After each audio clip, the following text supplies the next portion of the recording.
Good morning, good afternoon, good evening internet, and welcome to my YouTube channel, EconomicalRides. Hello, and welcome to my 3,500 kilometre review of my Royal Enfield Meteor 350 Fireball. I purchased my Fireball towards the end of June, and as I record this, we're coming up to the end of November 2021.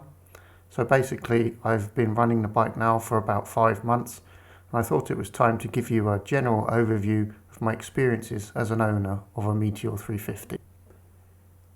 In order to keep this video reasonably short, I don't go into too much detail in this video. However, if this is the first video of mine that you've discovered on YouTube, I would recommend you check out my YouTube channel, EconomicalRides, where there are videos documenting my experience with my Meteor 350 from day one up until the present day. In these videos, you will find more detail about specific aspects of my ownership experience with the Meteor 350. So, having said that, let's begin with my 3,500 kilometre review. Oh, and keep an eye out for Ruby, my dog. She makes a couple of cameo appearances in this video. If you are pushed for time or are just terminally impatient, there will be timestamps in the video description so you can jump to the segment of this video which is of most interest to you. Let's start off with the things I love about the Meteor 350. Well, first of all, I love the way the bike looks. The Meteor 350 is a very pure looking, vintage custom style motorcycle without too much flashy stuff on there. And it's just a very stripped down, clean looking motorcycle. And when I first saw the launch pictures, it appealed to me. At the time I was saving up to buy a Himalayan, but when I saw the pictures of the Meteor Fireball, I thought actually that bike would probably be more useful for the kind of riding and for the kind of things I was looking for in a new motorcycle. That's not to say I wouldn't still like a Himalayan, but I think for the time being I had to set priorities, and I think the Meteor suited my needs slightly better at the time, and my time with the motorcycle has only confirmed that. As you can see here, I went for the Fireball Yellow Meteor Fireball. It's a colour I really love. It's really something a bit different, and it definitely attracts a lot of attention whenever I park up. On my bike I also had the tinted fly screen fitted and the touring seat. In this video, the standard seat is fitted because I'm in the process of doing a back-to-back comparison of the two seats, so I'm currently riding around with the standard seat fitted. The next thing I love about the Meteor, and the thing which really gives the bike its whole character, is the amazing new J-Series 350 engine from Royal Enfield. This is a wonderful engine.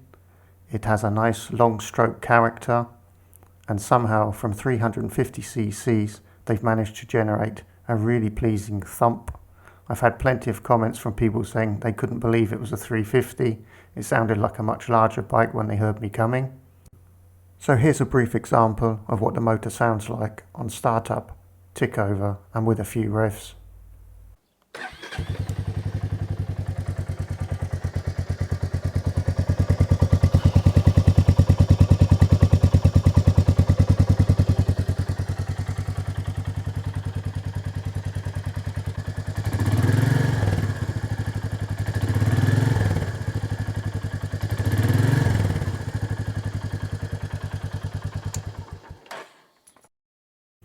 The engine also has this lovely black finish, which seems to come up really well when it gets dirty.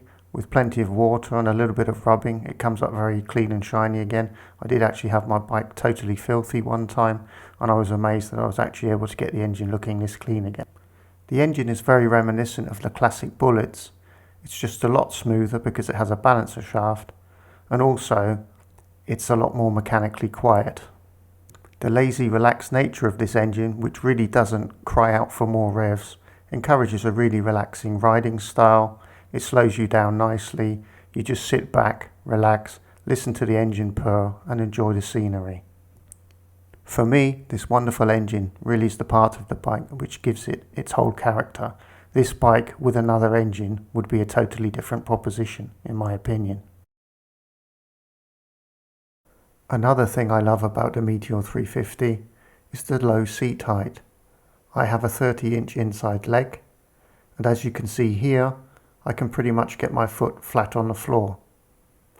Also, with the weight of the motorcycle being low down, I find it quite easy to manoeuvre the motorcycle around the garden, around the garage, just using my feet and without having to start the engine. So the low seat height is another thing which makes the Meteor very unintimidating and easy to manage, especially for new riders or people with shorter legs like myself. As well as being very low, the Meteor's seat is also extremely comfortable.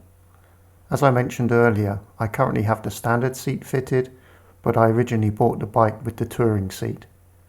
I can already say that both seats are supremely comfortable, and possibly the touring seat is slightly more comfortable over a longer period, but whichever seat you have, the Meteor provides you with a very comfortable place to park your backside. If you are interested in the differences between the standard seat and the touring seat, there should be a comparison video coming to my channel soon. We have, however, already established that the touring seat gives you about 6 centimeters less seating room front to rear, and it has caused problems for people with longer legs. So possibly if you're a taller rider, you might be better off sticking with the standard seat. But there is a video on this topic already on my channel, so feel free to check that out. The factory fit CEAT tyres were another pleasant surprise. I didn't know what to expect from these tyres, but I can honestly say they've always offered plenty of grip. They've been very reassuring. I even recall the day I picked up the bike, I forgot to be careful with the new tyres and I just rode as normal, and I had no scares whatsoever. These CEAT tyres really are very good indeed. I'm very happy with them. And I've noticed that Royal Enfield are now also fitting CEAT tyres to the Continentals and Interceptors. So if you are slightly concerned about the tyres on the bike, in my opinion there is no need. They are really very good indeed. I haven't ridden them in the wet before, but other people have reported that they've had no issues either. So these are very good all-round tyres, and they don't need changing immediately, as you may have feared. So now let's talk about the BYBRE brakes. I have seen reviews where the Meteor's brakes have been criticised, and frankly I don't really understand what the reviewers are referring to. For general riding, the brakes are absolutely fine. Admittedly, they're not the best brakes I've ever had. They can lack feel, they can feel a bit wooden, but the combination of the front and rear brake is absolutely adequate. We also have dual channel ABS, so in an emergency we can apply both brakes with full force, and if you do this the bike will stop in a sufficiently short distance to be perfectly safe. In general riding the brakes are adequate. Use a combination of front and rear brake to come to a stop, and in curves, general riding, I tend to adjust my speed solely using the rear brake. If you ride in this way and appreciate that the Meteor is not a sports bike, I think the brakes are perfectly adequate for the job. Another thing I love about the Meteor is the fuel filler cap. No, not just because it's pretty to look at. What I like most of all about it is the fact that you rarely have to open it. As well as being extremely characterful, the Meteor 350 engine is also extremely economical. I have already achieved over 100 imperial miles per gallon on one tank full of fuel with normal riding. I regularly achieve over 400 kilometers on a tank full, and in one of the other videos on my channel I actually managed over 500 kilometers on one tank of fuel. I'm sure I'm not the only person out there who really dislikes filling up motorcycles at the filling station, so the fact that you can go so far on one tank of fuel with a Meteor is a major argument in its favour.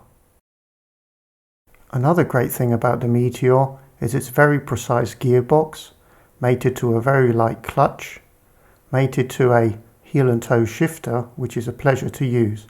I've never used a heel and toe shifter before, but on this bike with this gearbox it's been very enjoyable and I've never missed a shift. Also, great credit must go to Royal Enfield's engineers for the choice of gear ratios. There always seems to be the correct gear for every situation.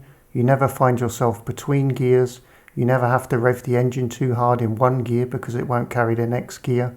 The spaces between the gears are perfectly judged. The chosen gear ratios really match the engine characteristics perfectly. Yet another impressive thing about the Meteor is the overall high build quality. Here are some close-up images, just so that you can see what I'm talking about. Many nice features, some very good finishes. The quality of the fasteners appears to be very good, and for a budget bike, overall the fit and finish on the Meteor is of a very high standard indeed, and appears to be comparable to some of the very best manufacturers out there. I particularly like the finishing touches, like the various end caps. It's very clear that Royal Enfield made a lot of effort to give the bike a really good appearance and a high quality finish, and the end result is a bike which doesn't look like a budget motorcycle at all. So far you could be forgiven for thinking, my experience with the Meteor 350 so far has all been sweetness and light. Well, in general, that's the truth. But there are still a couple of things which I'm not totally happy about, and we'll go into some more detail about those now. One of the things I'm not very happy with is the state of the silencer pipe. As you can see here, it has begun to rust inside the exhaust pipe itself. This is caused by condensation.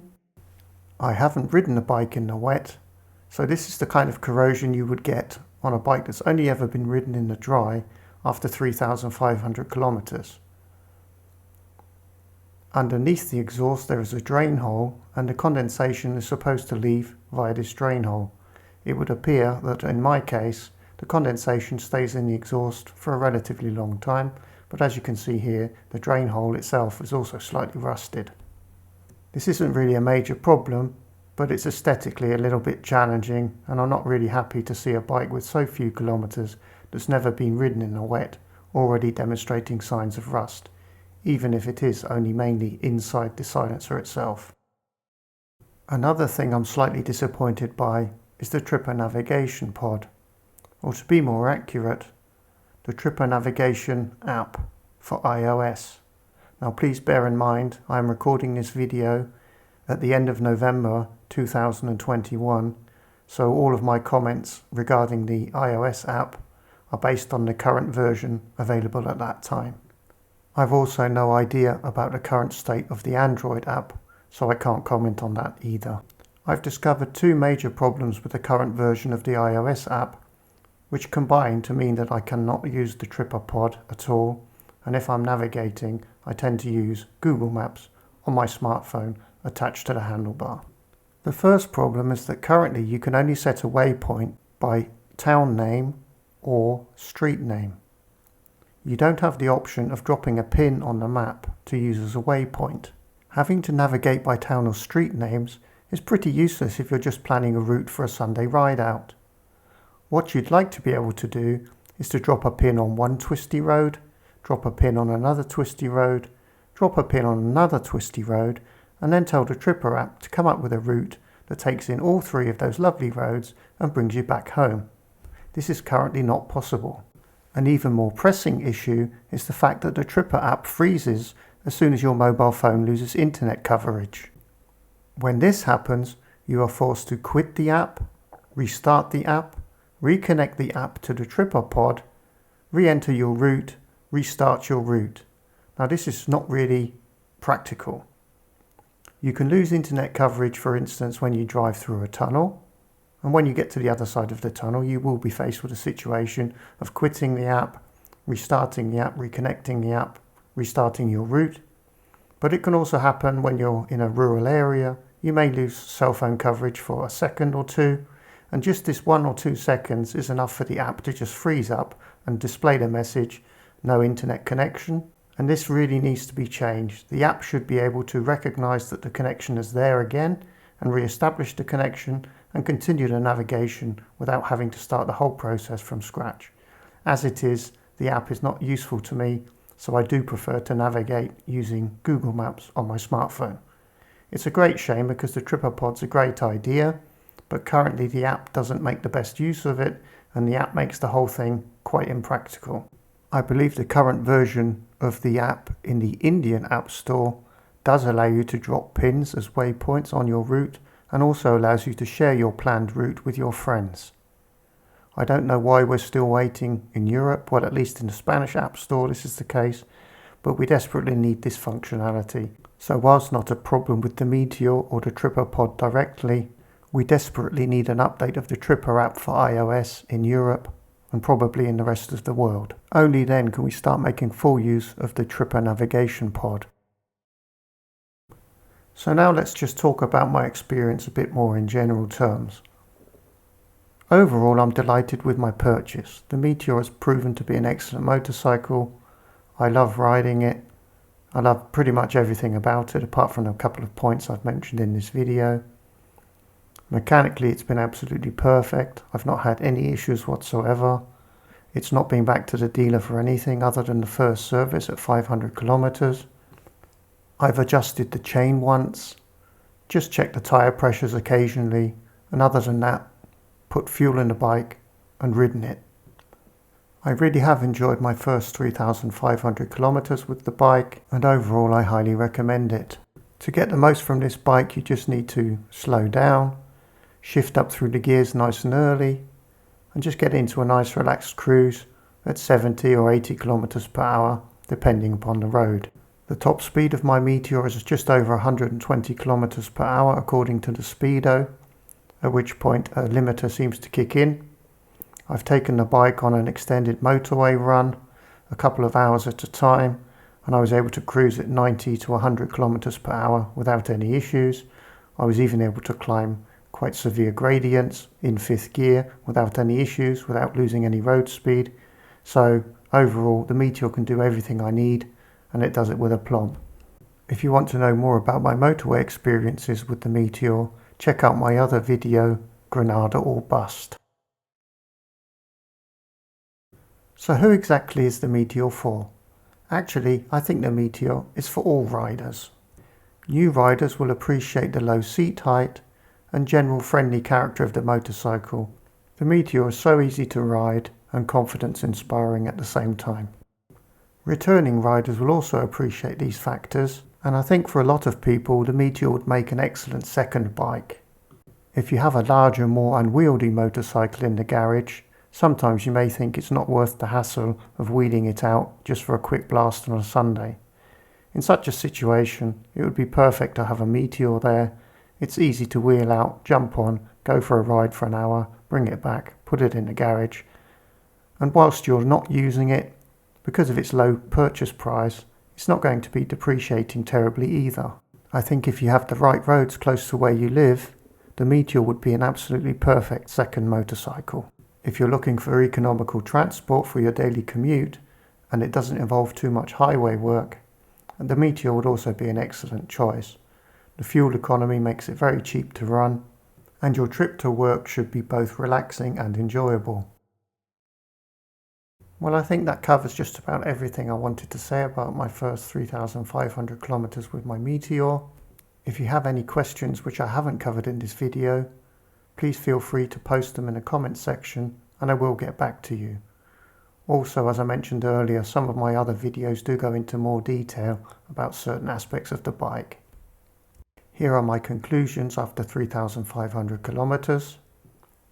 The pros: I still love the looks of the bike, the fantastic motor, the comfortable and confidence-inspiring ergonomics, the general ease of riding and the bike's friendly character, the fuel economy, which is exceptional, and the overall build quality.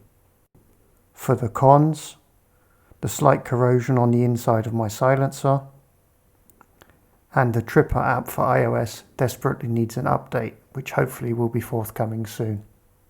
So really, not too many cons. I hope you enjoyed this video and found it useful. If you did, please give it a like. This will help it to get promoted by YouTube and will help others to find the video. If you haven't done so already, please do check out my YouTube channel EconomicalRides, where you'll find many more videos about my experiences with my Meteor 350 and a few videos where I go into specific topics in a bit more depth. Again, if you have any unanswered questions after watching this video, feel free to post them in the comments section to this video and I will get back to you with my honest reply. Thank you very much for watching and I look forward to seeing you in a future video. Bye bye.